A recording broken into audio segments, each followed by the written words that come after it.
Class, a very very good evening to all of you.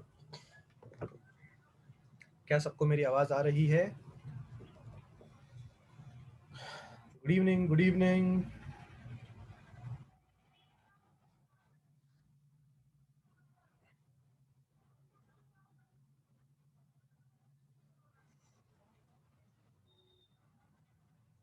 Start करें? Can we start?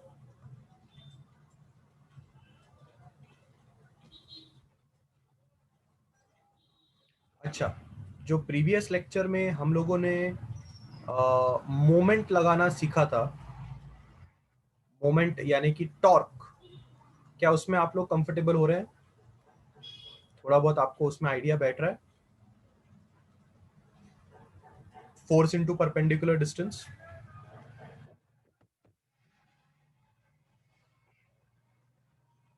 किया आप लोग ने? कुछ प्रैक्टिस वैक्टिस किया? अगर नहीं किया है तो स्टार्ट कर दीजिए. ठीक है, आज हम एक बहुत नया टॉपिक स्टार्ट करने वाले हैं और इस नए टॉपिक के लिए अगर आपको चैप्टर का पिछला कुछ आता नहीं है तो भी आप आज का नया टॉपिक इजीली समझ सकते हैं. बहुत ही सिंपल और बढ़िया टॉपिक है आज का. टॉपिक का नाम इज सेंटर ऑफ मास. ये हमारा आज का टॉपिक है. आज हमें सिर्फ और सिर्फ सेंटर ऑफ मास क्या होता है इसे अंडरस्टैंड करना है और इसके ऊपर एक आधा न्यूमेरिकल हमें सॉल्व करना है. बस दैट्स इट. ठीक है, इससे ज्यादा हमें कुछ आज के लेक्चर में नहीं कर. तो इसलिए प्लीज इसको समझाने के लिए मुझे मैक्सिमम 50 से 55 मिनट्स का टाइम लगेगा. तो आप अगले 50 मिनट्स कृपया ध्यान दीजिए. ठीक है, ये टॉपिक एक बार आपको समझ में आ गया तो समझ लेना चैप्टर खत्म हो गया.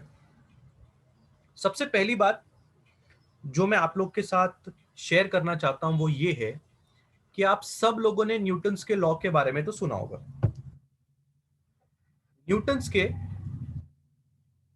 कितने लॉ हैं? न्यूटन्स लॉ ऑफ मोशन कितने हैं? क्या लगता है आपको? अरे कम ऑन, ऐसे सवालों का तो जवाब दे दिया करो तुम लोग. इन सवालों में तो मेरा इज्जत रख लिया करो.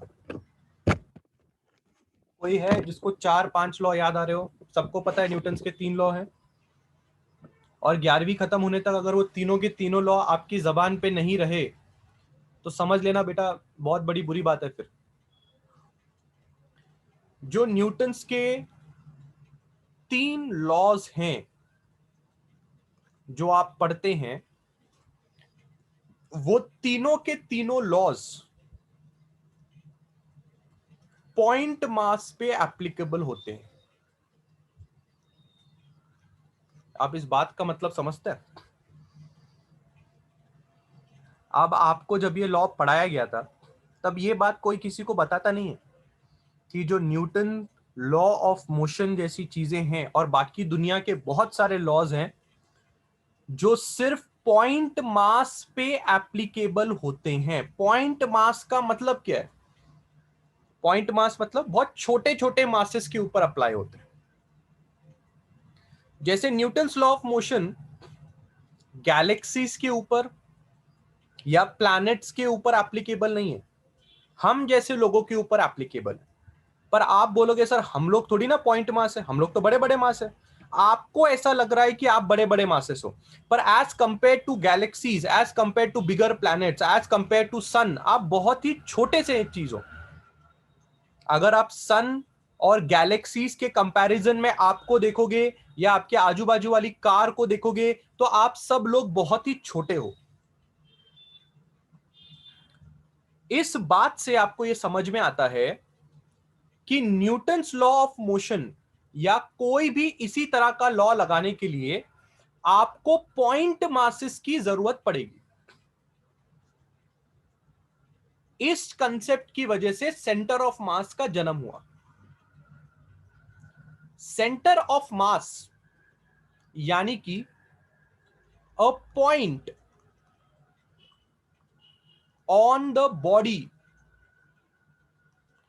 Where the complete mass of body is said to be considered. आराम से बातों को समझो. सेंटर ऑफ मास आपकी किसी भी बॉडी के ऊपर एक ऐसा पॉइंट है जहां पे आप ऐसा मानते हैं कि आपकी पूरी की पूरी बॉडी का मास वहां पे कंसंट्रेटेड है या वहां पे है. एग्जाम्पल के तौर पे अगर ये एक ऑब्जेक्ट आपके सामने पेश कर दिया जाए तो आप इस ऑब्जेक्ट में सबसे पहले तो डायगोनल बनाओ. जैसे कि आपने यहां से यहां तक डायगोनल बनाया. ठीक है. क्या आपको दिख रहा है डायगोनल एक पॉइंट पे इंटरसेक्ट हो रहा है? जो पॉइंट आपको यहां दिखाई दे रहा है, ये जो पॉइंट है जहां पे आपके डायगोनल्स इंटरसेक्ट हो रहे हैं, इस पॉइंट को आप इस ऑब्जेक्ट का सेंटर ऑफ मास मानोगे. यानी कि आप ऐसा मानोगे कि ये ऑब्जेक्ट का पूरा मास इस पर्टिकुलर पॉइंट पे है. वैसे ऐसा नहीं है. आप हालांकि अगर देखोगे तो पूरा का पूरा मास इस पूरी की पूरे बॉडी में डिस्ट्रीब्यूटेड है, बट हम एक ऐसी जगह निकालना चाहते हैं जहां पे हम उसका पूरा मास कंसीडर कर सकते हैं. अब इस बात को समझाने के लिए मैं जरा आपको एक एग्जांपल देना चाहूंगा. आपने से कितने लोगों ने फुटबॉलर्स को उंगली पे फुटबॉल को घुमाते हुए देखा है? आप लोगों में से कितने लोगों ने फुटबॉलर्स को उंगली पे फुटबॉल घुमाते हुए देखा है? देखा है? देखा है? या मैं उससे आसान सवाल पूछूं, आप में से कितने लोगों ने अपने ही स्कूल के बच्चों को नोटबुक्स को उंगली पे घुमाते हुए देखा है? जो बहुत ही गंदी आदत है, ऐसा नहीं करना चाहिए. देखा है कुछ बच्चे ऐसे नोटबुक को उंगली पे घुमाते हैं. अगर आपने फुटबॉल को घुमाते हुए नहीं देखा है तो नोटबुक को घुमाते हुए तो देखा ही होगा, और नोटबुक को घुमाते हुए नहीं देखा तो फुटबॉल को घुमाते हुए तो जरूर देखा होगा. My question is, how are these people able to do that? क्या आप जानते हैं वो ऐसा कैसे कर पाते हैं? ऐसा करने का टेक्निक क्या है? वो अपनी उंगली को उस फुटबॉल के सेंटर ऑफ मास पे रखने की कोशिश करते हैं. अगर उनकी उंगली उस फुटबॉल के सेंटर ऑफ मास पे है और फिर ये फुटबॉल अगर वो घुमाते हैं इस तरह से, तो वो फुटबॉल बिना नीचे गिरे घूमता रहता है. ये तभी पॉसिबल है जब आप उस फुटबॉल के सेंटर ऑफ मास पे उंगली रख के उसको घुमाएं. क्योंकि जब आप ऐसा करते हैं तो आप एक्चुअली उस टोटल मास को बैलेंस्ड कंडीशन में लेके जा रहे हैं. इसलिए बिना फुटबॉल वहां से गिरे उस उंगली पे घूमता रहता है. आपने बहुत सारे बच्चे लोग को देखा होगा एग्जाम में जो राइटिंग पैड लेके आते हैं, एग्जाम के बाहर खड़े होकर राइटिंग पैड को उंगली पे घुमाते रहते हैं. वो राइटिंग पैड को जब उंगली पे घुमाते हैं तो उनकी उंगली कहां होती है? अगर इसको मैं राइटिंग पैड कंसीडर कर लूं, अगर मैं इस चीज को राइटिंग पैड कंसीडर कर लूं, तो क्या आपने नोटिस किया है वो इस राइटिंग पैड के सेंटर में अपनी उंगली रख के घुमाते हैं? राइट? गेटिंग द पॉइंट में क्या बोलने की कोशिश कर रहा हूं? वो जो सेंटर पे जहां पे उंगली रख के वो राइटिंग पैड घुमा रहे हैं, वो जगह क्या है? उस जगह का नाम क्या है? उस जगह का नाम है सेंटर ऑफ मास. मेरी बात बिल्कुल ध्यान से समझिए. अगर आप सेंटर ऑफ मास का डेफिनेशन पढ़ेंगे तो सेंटर ऑफ मास का मैंने डेफिनेशन लिखा हुआ है, एक ऐसा पॉइंट बॉडी के ऊपर जहां पे हम उस बॉडी का पूरा मास कंसीडर कर सकते हैं। कंसीडर का मतलब तुम्हें समझता है? क्या असलियत में पूरा का पूरा मास उस बॉडी के सेंटर पे है? क्या उस पूरा का पूरा मास यहां पे है? नहीं, ऐसा नहीं है। हम ऐसा कंसीडर कर रहे हैं, हम ऐसा कंसीडर कर रहे हैं, और ये कंसीडरेशन बिल्कुल सही है, गलत नहीं है। और इसका एग्जाम्पल मैंने आपको फुटबॉल घुमाने से और मैंने आपको ये करने से दे दिया। अगर अभी भी आपको यकीन नहीं आ रहा है तो वन मोर एग्जाम्पल्स, आपने जिम्नास्टिक करते हुए दो लोगों को जरूर देखा होगा। आपने जिम्नास्टिक करते वक्त यह देखा होगा कि एक आदमी नीचे की तरफ खड़ा होता है इस तरह से, उसके दोनों के दोनों हाथ ऊपर की तरफ होते हैं, और उसके दोनों के दोनों को हाथ को पकड़ के एक फीमेल इस तरह से होती है। देखा है जिम्नास्टिक में? जिम्नास्टिक देखते हो आप? जिम्नास्टिक में आपको यही सिखाया जाता है कि आप एक दूसरे के सेंटर ऑफ मास को पहचाने। आप ये पहचाने कि आपके जो आपके साथ जिम्नास्टिक कर रहे हैं उनका सेंटर ऑफ मास कहां है, आपका सेंटर ऑफ मास कहां है। अगर आपके बॉडी का दोनों का सेंटर ऑफ मास एक लाइन में अगर अलाइन हो गया तो ऐसा समझिए कि अगर आपने हाथ छोड़ भी दिए तो सर के, आपके दोनों के सर के दम पे भी आप एक दूसरे के साथ टिके हुए रह सकते हैं। ये तभी होगा जब आपके दोनों के बॉडी का सेंटर ऑफ मास मैच होगा। और एक एग्जांपल, आई डोंट नो वो कोई लड़का है या लड़की है, बट मैंने रिसेंटली एक जगह पे देखा था, किसी को शौक है नदी के किनारे पत्थरों के ऊपर पत्थर को रखने का, ऐसे। और जरूरी नहीं है कि वो पत्थर सारे के सारे एक ही जैसे शेप के हो। किसी ने कमेंट किया शी इज अ गर्ल, एक लड़की है जो पत्थर के ऊपर पत्थर रखती हैं, और वो जब पत्थर के ऊपर पत्थर रखती हैं तो इट इज नॉट नेसेसरी कि वो चीज पत्थर किसी भी एक पर्टिकुलर शेप का हो, वो पत्थर किसी भी शेप का हो सकता है, बट वो बैलेंस करती हैं। आपको क्या लगता है, क्या वो फेविकॉल का इस्तेमाल करती है? क्या लगता है आप लोग को, वो कौन से टेक्निक का इस्तेमाल करती है? Come on.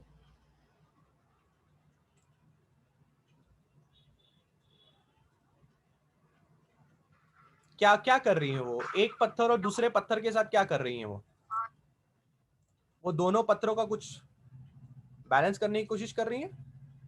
चलिए, अब जब बात निकल ही गई है तो क्यों ना देख ले।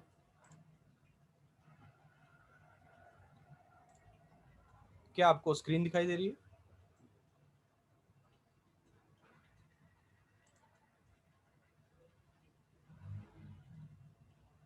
Just see this girl.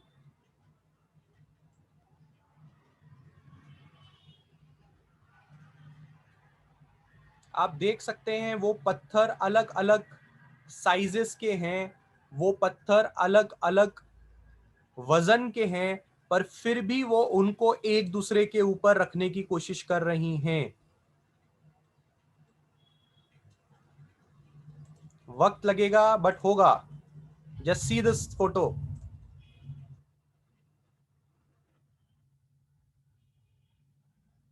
दिख रहा है?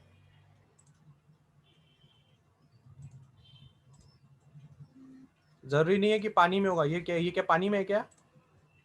Is this alignment in water? No, this alignment is not in water. ये देखिए, ये जो फोटो है इसमें क्या वो पानी में है? नहीं है ना?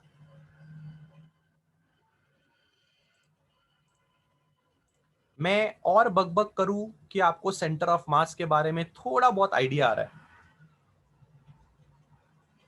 फीलिंग आ रही है। जब तक फीलिंग नहीं आएगी मैं आगे नहीं बढ़ूंगा।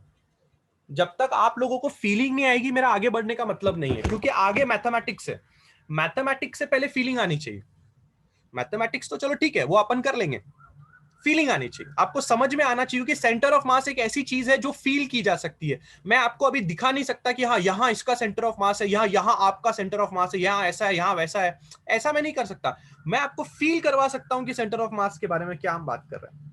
बहुत ही बढ़िया। जैसे ही आपने सेंटर ऑफ मास के बारे में मेरा अभी तक का 10 मिनट का लेक्चर सुना होगा, सबसे पहला डाउट एज अ स्टूडेंट आपके दिमाग में आएगा कि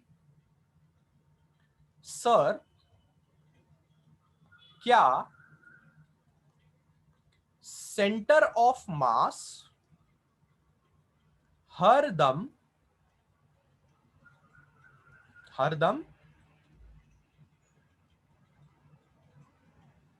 सेंटर ऑफ ऑब्जेक्ट पे ही होता है?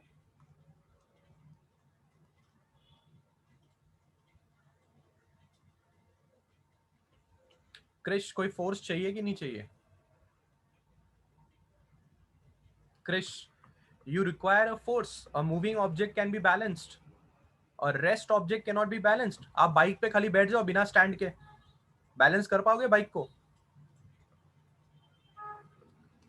बिना बाइक जब मूव करती है, आप देखते हो कि बाइक आप ऑटोमेटिकली आप उसको बैलेंस कर सकते हो, because moving objects can be balance, because वहां पे एक फोर्स है. Rest objects can not be balanced. Come on, ये डाउट कितने लोगों के दिमाग में था कि सेंटर ऑफ मास क्या हरदम सेंटर ऑफ ऑब्जेक्ट पे ही होता है? कोई था? कोई है? कि मैं यहां पे खुश हो रहा हूं कि ऐसा डाउट शायद क्रिएट हो सकता था किसी के दिमाग में था? Yes, yes.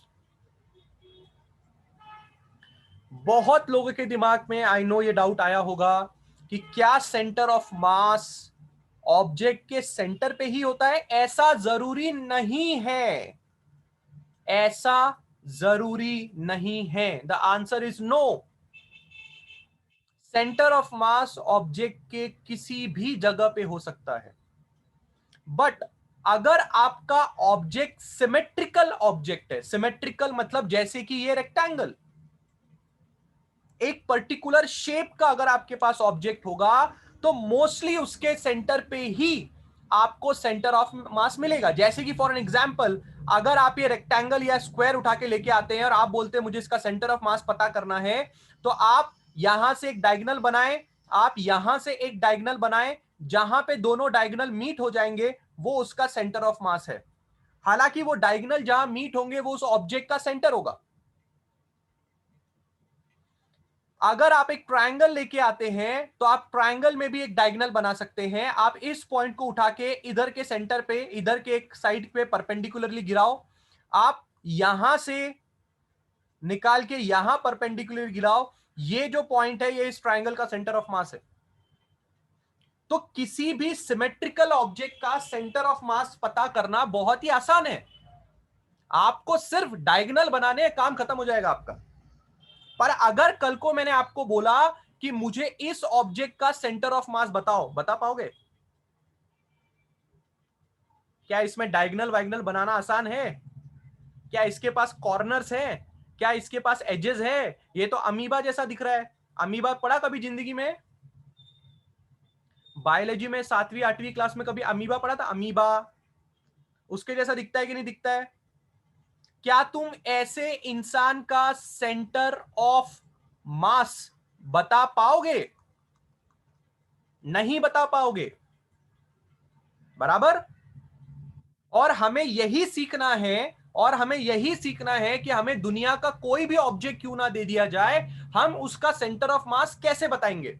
यानी कि हम ये कैसे बताएंगे कि where where is CM located. हमारा ये मुद्दा है. अगर तुम्हें दुनिया का कोई भी ऑब्जेक्ट दे दिया जाए, कोई भी ऑब्जेक्ट, एग्जाम्पल के तौर पे, छोड़ो अमीबा छोड़ो, कल को हो सकता है कि किसी इंसान ने तुमसे आके कहा यहां पे एक मास है, यहां पे एक मास है, यहां पे एक मास है, यहां पे एक मास है. जैसे ऐसा समझ लो कि तुम्हारे पास एक प्लेट है, प्लेट में यहां एक आलू रखा है, यहां एक आलू रखा है, यहां एक आलू रखा है, और यहां पे एक आलू रखा है. दिस इज आलू नंबर 1, दिस इज आलू नंबर 2, दिस इज आलू नंबर 3 एंड दिस इज आलू नंबर 4. और किसी ने आपसे ये कहा इन चारों आलू का सेंटर ऑफ मास कहां है? इमेजिन. आपसे ऐसे भी क्वेश्चन पूछे जा सकते हैं. अभी तक आपके दिमाग में ऐसा चल रहा था कि एक ऑब्जेक्ट का सेंटर ऑफ मास पता करते हैं, पर क्या आप ये बात जानते हैं कि हम एक सिस्टम का भी सेंटर ऑफ मास पता कर सकते हैं? सिस्टम यानी कि बहुत सारे ऑब्जेक्ट जो एक पर्टिकुलर जगह पे रखे होंगे।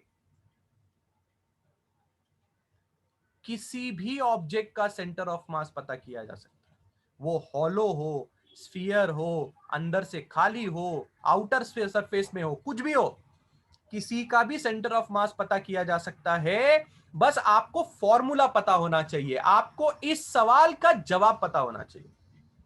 तो क्या आप सब लोग फॉर्मूला सुनने के लिए तैयार है?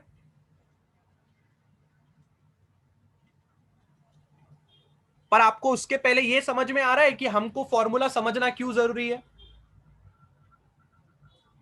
कि नहीं?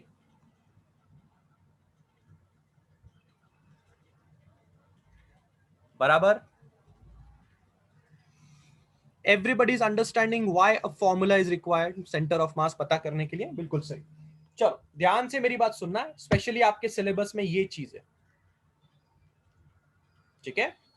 आपके सिलेबस में ये वाली चीज है कि अगर एक जगह पे अलग अलग पार्टिकल्स रख दिए जाएं, M1 M2 M3 M4, तो ऐसे पार्टिकल्स का मिला के सेंटर ऑफ मास कहां होगा, हमें ये चीज समझनी है।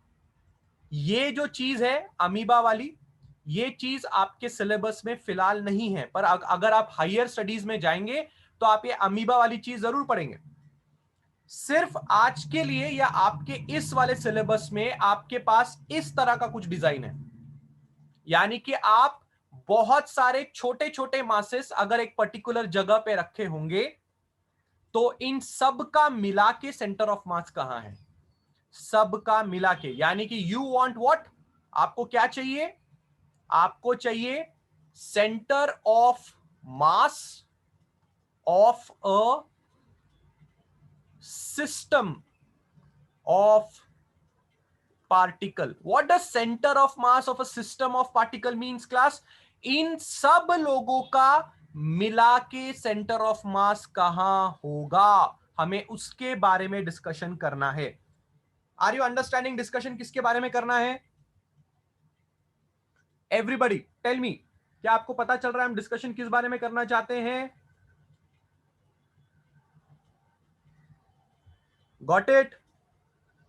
बहुत ही बढ़िया। सबसे पहले आपको एक काम करना पड़ेगा। सबसे पहले आपको जो काम करना है वो जरा ध्यान से सुनना, बहुत ही इंपॉर्टेंट काम है। सबसे पहले आपको बनाना पड़ेगा एक एक्सिस इस तरह से।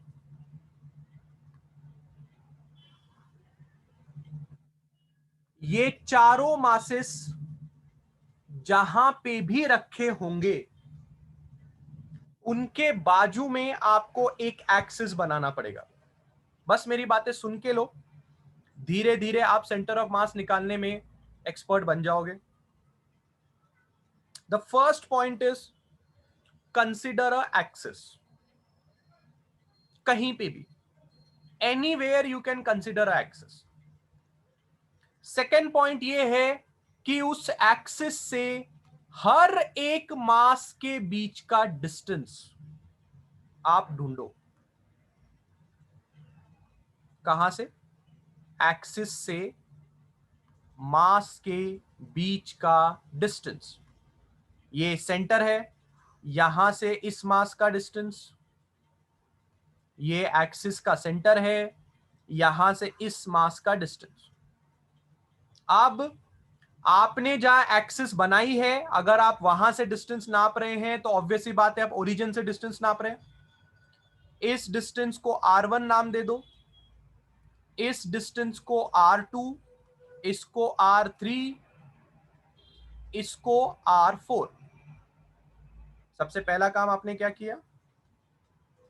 आपने हर एक पार्टिकल का डिस्टेंस कहां से नापा क्लास? कहां से नापा आपने? ओरिजिन से नापा। क्या कोई मुझे बता सकता है ये R1, R2, R3 and R4 को हम क्या बोलेंगे? इनका एक स्पेसिफिक नाम है जो मैंने आपको कभी ना कभी जरूर सिखाया होगा। Absolutely correct Chandraprabha. क्या कोई और है? क्रिश बहुत बढ़िया। रोशनी बहुत बढ़िया। R1, R2, R3, R4 के बारे में क्या ख्याल है आपका? कम ऑन क्लास, स्केलर्स और वेक्टर्स पढ़े हो ना मेरे से? These are called as position vectors. याद आया? एक ऐसा वेक्टर जो ओरिजिन के रिस्पेक्ट में किसी का पोजीशन बताता हो उसको बोला जाता है पोजीशन वेक्टर। तो क्या आपके दिमाग में यह बात छप रही है कि R1 is the position vector of M1, R2 is the position vector of M2, R3 is the position vector of M3 and R4 is the position vector of M4? क्या यह बात सब लोग को समझ में आ रही है? पोजीशन वेक्टर हरदम ओरिजिन के रिस्पेक्ट में ही निकाला जाता है। क्या यह बात सब लोग को समझ में आ रही है? Come on come on come on.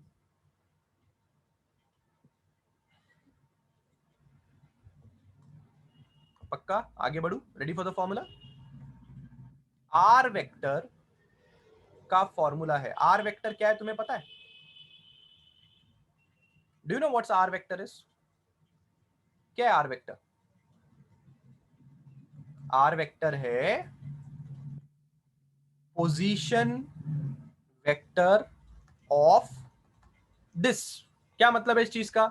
Are vector is position vector of CM, यानी कि सेंटर ऑफ मास। यानी कि आर वेक्टर तुम्हें क्या बताएगा? आर वेक्टर तुम्हें क्या बताएगा? पोजीशन वेक्टर ऑफ सीएम का मतलब क्या है? आर वेक्टर तुम्हें किस बात की जानकारी देगा? सेंटर ऑफ मास की जानकारी देगा। कि तुम्हें इस बात की जानकारी देगा कि सेंटर ऑफ मास कहां पे है। Right? Absolutely correct. R vector तुम्हें किस बारे में जानकारी देगा? कि सेंटर ऑफ मास कहां पे है। जैसे R1 तुम्हें किस बात की जानकारी देता है? R1 तुम्हें किस बात की जानकारी देता है class? What information dot R1 give you? R1 तुम्हें, सिर्फ R1 को देख के मुझे बताओ वो तुम्हें क्या इंफॉर्मेशन देता है? R1 तुम्हें यह इंफॉर्मेशन देता है कि M1 कहां पे है। R2 तुम्हें यह इंफॉर्मेशन देता है कि M2 कहां पे है। वैसे ही R वेक्टर तुम्हें क्या इंफॉर्मेशन देगा? कि सेंटर ऑफ मास कहां पे है। और तुम इतना ड्रामा इसीलिए तो कर रहे हो क्योंकि तुम्हें यह पता करना है कि where is centre of mass located. Where मतलब क्या? तुमको उसका पोजीशन चाहिए जो तुम्हें R वेक्टर देगा। कितने लोग को समझा कि R वेक्टर हमारे लिए क्यों इंपॉर्टेंट है? डायग्राम में R वेक्टर ढूंढने की कोशिश मत करो क्योंकि हमें पता ही नहीं है सेंटर ऑफ मास कहां है। अभी हम वो फॉर्मूले के बेसिस पे हम उसको निकालेंगे।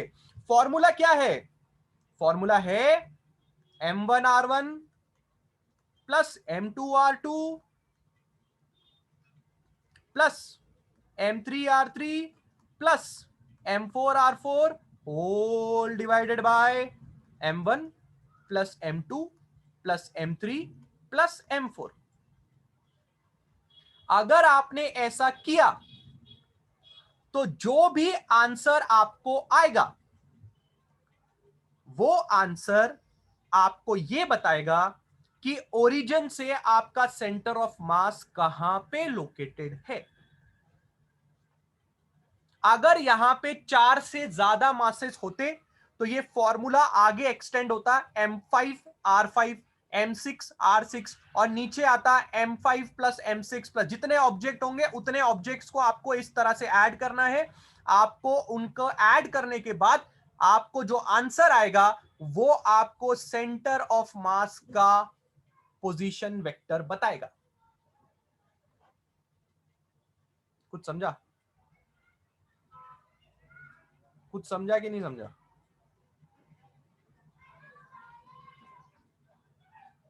फॉर्मूला फॉर्मूला याद करने में कोई टेंशन है? बच्चों वाला फॉर्मूला है कि नहीं है? फॉर्मूला तो बच्चों वाला है ना, वो तो तुम मानते हो कि नहीं मानते हो? Is the formula difficult to understand? No.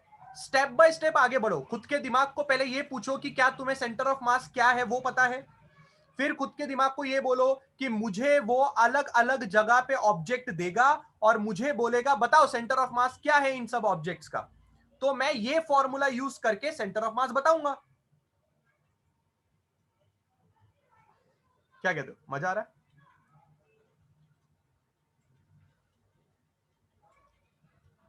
आ रहा है? मजा आ रहा है?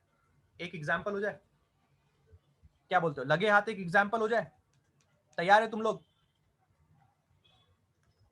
एक छोटा सा एग्जाम्पल ले लो आप लोगों के लिए, थोड़ा कॉन्फिडेंस बढ़ जाएगा अपना। ठीक है? सपोज कीजिए ये आपका एक एक्सिस है, मैं प्री डिफाइंड एक्सिस आपको दे रहा हूं, मैं सिर्फ न्यूमेरिकल में आपका कॉन्फिडेंस बताने के लिए ऐसा कर रहा हूं, एग्जाम में आपके पास पहले से एक्सिस बना हुआ नहीं आएगा, बस मैं यहां पे आपके कॉन्फिडेंस को बूस्ट अप करने के लिए मैं सिर्फ आपको पहले से ही एक्सिस बना के दे रहा हूं।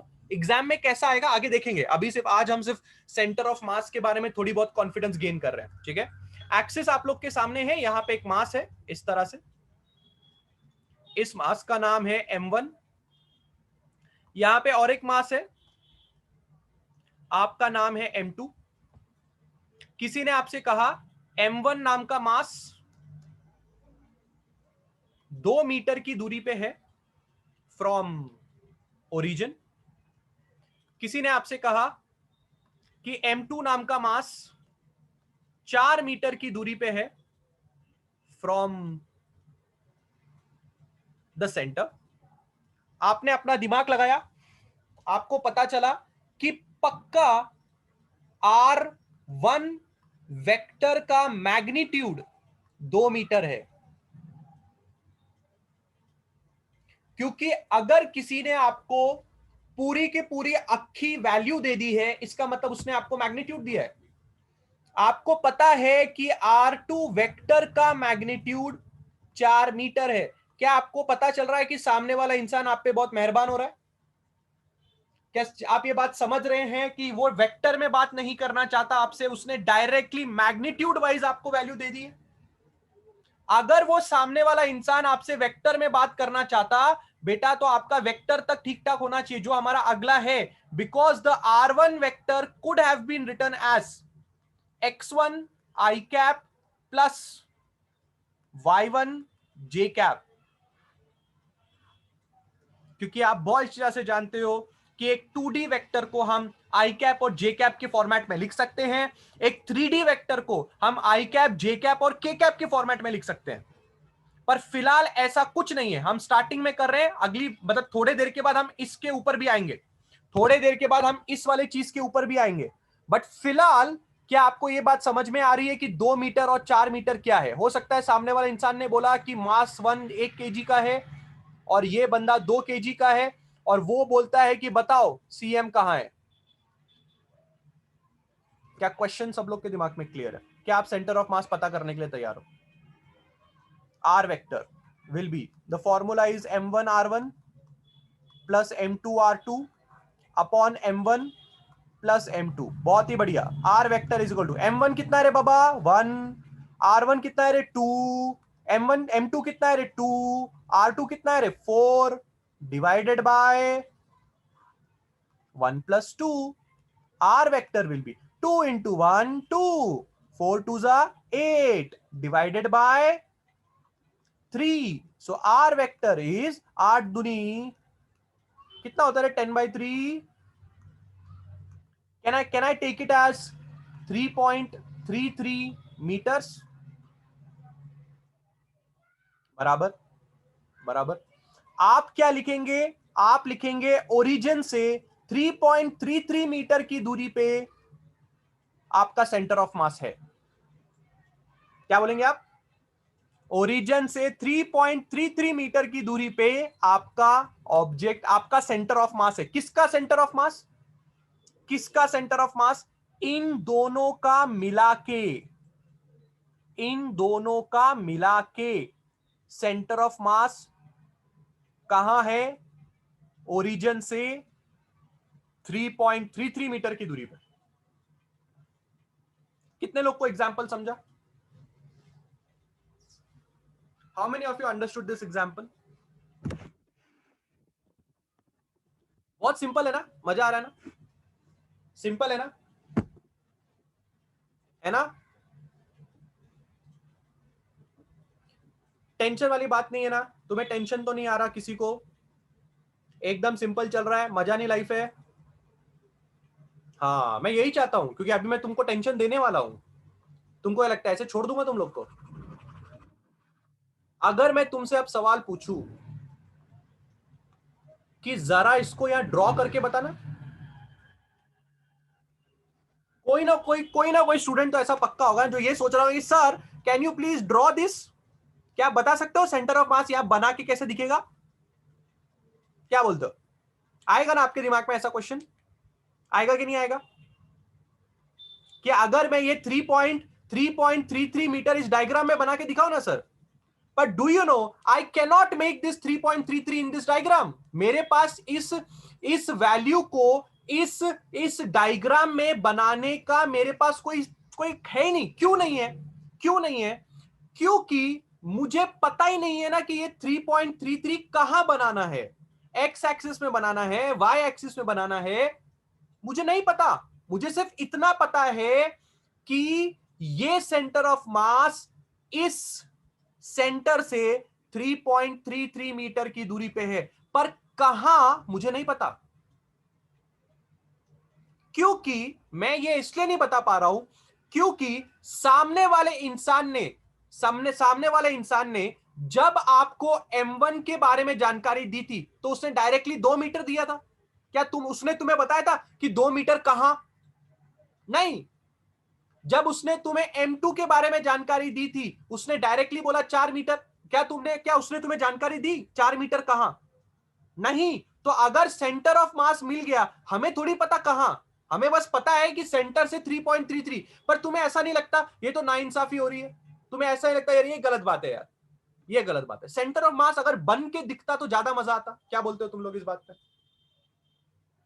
डोंट यू थिंक कि अगर सेंटर ऑफ मास बन के दिखता तो शायद और अच्छी फीलिंग आती? क्या बोलते हो? सेंटर ऑफ मास सेंटर से 3.33 मीटर पे है, ये तो सबको समझ में आ रहा है। पर तुम्हें ऐसा फीलिंग नहीं आता कि अगर अगर अगर हमको सेंटर ऑफ मास इस डायग्राम में बन के दिखता तो मजा आ जाता? क्या बोलते हो तुम? क्या बोलते हो?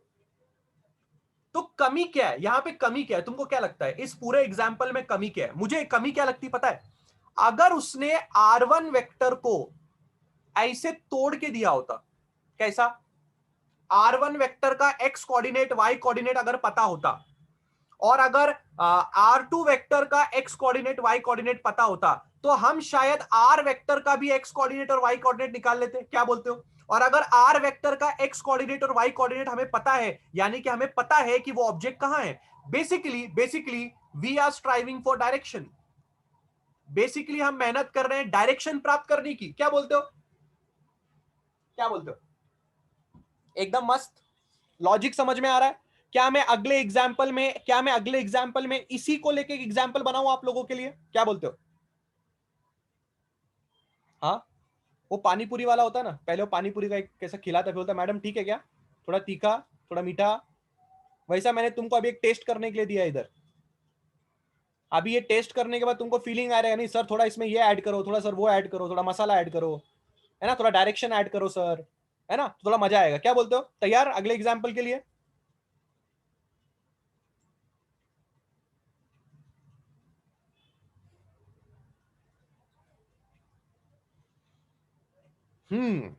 बहुत ही बढ़िया। मेरा अगला एग्जाम्पल बिल्कुल ध्यान से सुनना। अगर ये एग्जाम्पल तुमको समझ में आ जाए तो मजा आ जाए।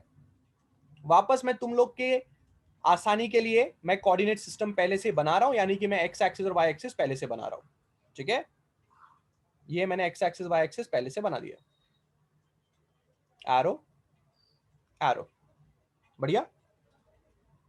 अब किसी भले आदमी ने आपसे कहा कि यार एक ऑब्जेक्ट है अपने पास इधर। हमने कहा बहुत बढ़िया। बोला यार वो ऑब्जेक्ट ना सेंटर से एक दूरी पे है। हमने बोला ठीक है, ऑब्जेक्ट सेंटर से कितनी भी दूरी पे रहने दे, पर इस बार हमने अपनी पॉलिसी चेंज कर दी है। तुम हमें ये भी बताओगे कि उसका एक्स कोऑर्डिनेट कितने का है, तुम हमें ये भी बताओगे कि उसका वाई कोऑर्डिनेट कितने का है, तभी कुछ मजा आएगा। मतलब तुम हमें एक वेक्टर के फॉर्म में हमसे बात किया करो। लास्ट टाइम की तरह खाली वैल्यू मत बता दिया करो। सामने वाला इंसान बोला ठीक है ना भाई, क्यों टेंशन दे रहे हो, M1 1 किलो का है। हमने कहा बहुत बढ़िया। वो R1 नाम की दूरी पे है। हमने बोला R1 कितना है? सामने वाले पार्टी बोली 2i cap plus 3j cap. हमने कहा वेरी गुड, इसी बात की तो हमें देरी थी। फिर और एक इंसान आया, वो बोला ए भाई और एक ऑब्जेक्ट है रे। हमने कहा वेरी गुड, कितने किलो का है? वो बोला भाई 2 किलो का है। हमने कहा वेरी गुड। बोले सेंटर से कितनी दूरी पे है? वो बोला भाई सेंटर से R2 की दूरी पे है। हमने कहा R2 कौन है रे? वो बोला sir R2 is 3 i cap plus 4j cap. हमने कहा बस मजा आ गया, बहुत ही बढ़िया। अब डिमांड ये है कि इन दोनों ऑब्जेक्ट को मिला के सेंटर ऑफ मास किधर बनाने का। हमने कहा की प्रॉब्लम है, मजा नहीं लाइफ। हमने बोला देखो भाई, आर वेक्टर जो आएगा वो आएगा आई कैप एक्स आई कैप प्लस वाई जे कैप। लोगों ने हमसे पूछा आर वेक्टर क्या है, हमने कहा आर वेक्टर वो वेक्टर है जो तुम्हें सेंटर ऑफ मास के बारे में जानकारी देगा। लोगों ने हमसे पूछा तो एक्स आई कैप और वाई जे कैप क्या है, हमने लोगों को समझाया अरे बेटा जब तुमने R1 दिया था तो क्या R1 में तुम्हारे पास x कंपोनेंट और y कंपोनेंट नहीं था? जब तुमने R2 दिया तो क्या तुम्हारे पास x कंपोनेंट और y कंपोनेंट नहीं था? था। तो अगर हम सेंटर ऑफ मास का तुम्हें r वेक्टर देंगे तो उसमें भी तो x कंपोनेंट और y कंपोनेंट होगा ना। अबे होगा कि नहीं होगा? होगा कि नहीं होगा? क्या लगता है तुमको? होगा ना? होगा ना? होगा कि नहीं होगा? जैसे R1 वेक्टर के R1 वेक्टर कैसे लिख सकते हैं? x1 i cap plus y1 j cap. R2 vector को कैसे लिख सकते हैं? x2 i cap plus y2 j cap. लिख सकते हैं ना? वैसे ही R वेक्टर को ऐसे नहीं लिख सकते क्या? बिल्कुल लिख सकते हैं। पर तुम्हारे दिमाग में सवाल आएगा कि सर हमें निकालना क्या है? हमें R वेक्टर निकालना है कि हमें x और y निकालना है? मैं आपको बता दूं, हमें x और y निकालना है, क्योंकि अगर अपन ने x और y निकाल लिया तो ऑटोमेटिकली अपन ने r वेक्टर निकाल लिया, क्योंकि x और y को खाली पुट करना है। तो तुम x कैसे निकालोगे? How will you calculate x? Formula is simple, tension नहीं लेने का। m1 x1 plus m2 x2 upon m1 plus m2। अगर तुम्हें y निकालना है, टेंशन नहीं लेने का, formula is simple, m1 y1 plus m2 y2 whole divided by m1 plus m2। क्या आपको समझ में आ रहा है कि मैं फॉर्मूला को कैसे अपने फेवर में यूज कर रहा हूं? अगर मुझे x निकालना है तो मैं इस वाले बंदे के x का और इस वाले बंदे के x का इस्तेमाल करूंगा, और अगर मुझे y निकालना है तो मैं इस वाले बंदे के y का और इस वाले बंदे के y का इस्तेमाल करूंगा। ओरिजिनल फॉर्मूला देख रहे थे, मैं R1 R2 लिख रहा था, पर अभी ब्रेक करके हम लिख रहे हैं। कितने लोग को ये फॉर्मूला समझ में आया?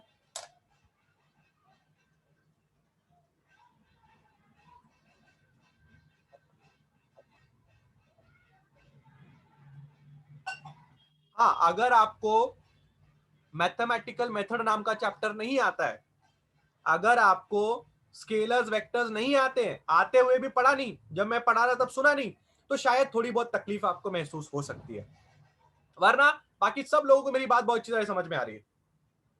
क्या मैं आगे बढ़ सकता हूं? क्या हम x निकाल सकते हैं? m1 कितना है बाबा? m1 कितना है? 1। x1 कितना है? ऊपर जाके देखना पड़ेगा x1 कितना है। x1 is how much? 2।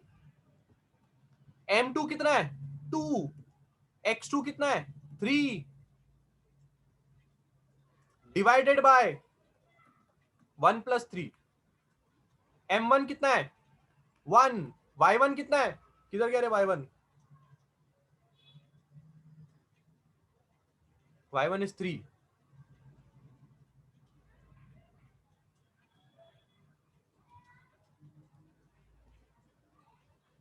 y1 is 3 plus 2। How much is y2? y2 कितना है? 4 whole divided by 1 plus 2। x कितना है? 3। 2 प्लस 6 बाय 3, यानी कि 8 बाय 3। और ये कितना होगा? 3 प्लस 8 बाय 3, यानी कि 11 बाय 3। क्या मैंने सही लिखा है? 8 बाय 3 कितना होता है? How much is 8 by 3?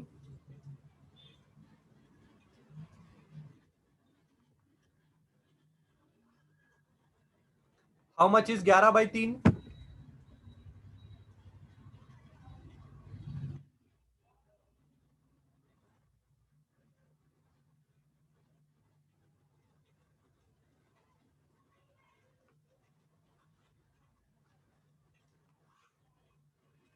R vector is equal to 2.6 I cap plus 3.6 J cap. बन गया। अब तुम्हें स्केल पेंसिल लेना है, इस ग्राफ के पेपर में x एक्सिस पे 2.6, y एक्सिस में 3.6 ऐसा मार्क करना है। समझो दोनों मार्क करके पॉइंट यहां पे आया, आता ना बचपन में ग्राफ प्लॉट करते थे, टक टक टक टक टक टक टक टक।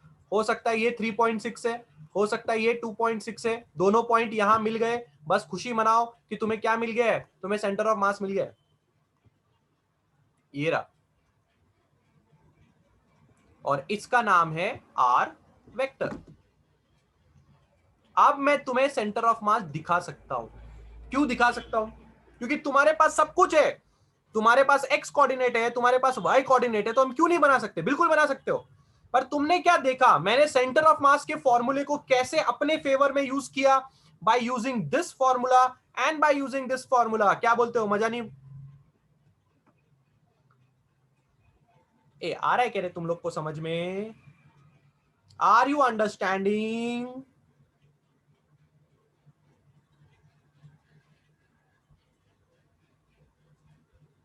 पक्का?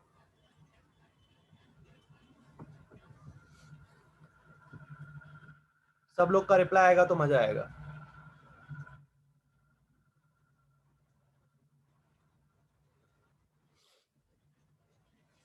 आज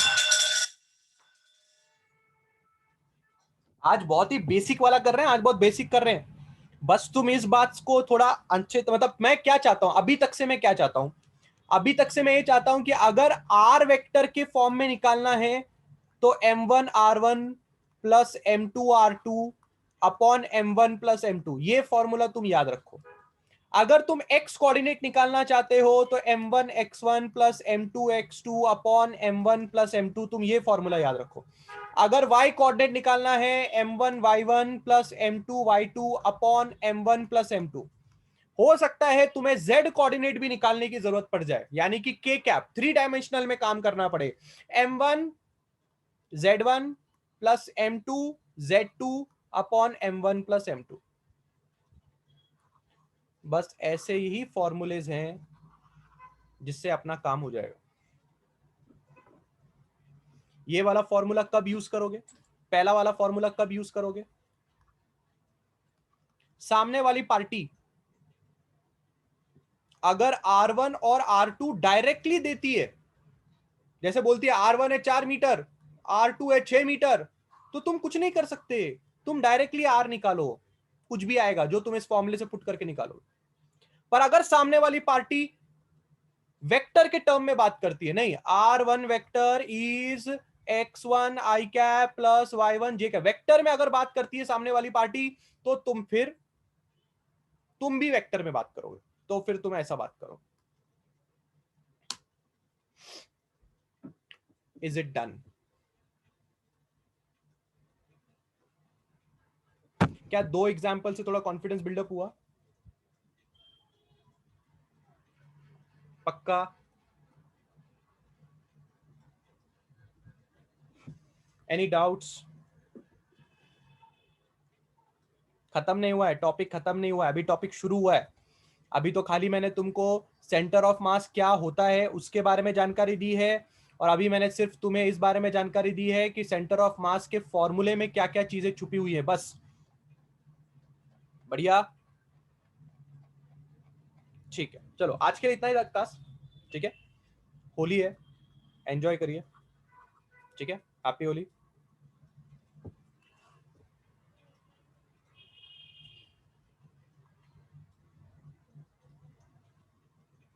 सूरज हायर क्लासेस में। चलो मिले अगले लेक्चर में फिर। खत्म नहीं हुआ है, खत्म नहीं हुआ है, आगे अगले लेक्चर में कंटिन्यू करेंगे। ठीक है, चलो बाय।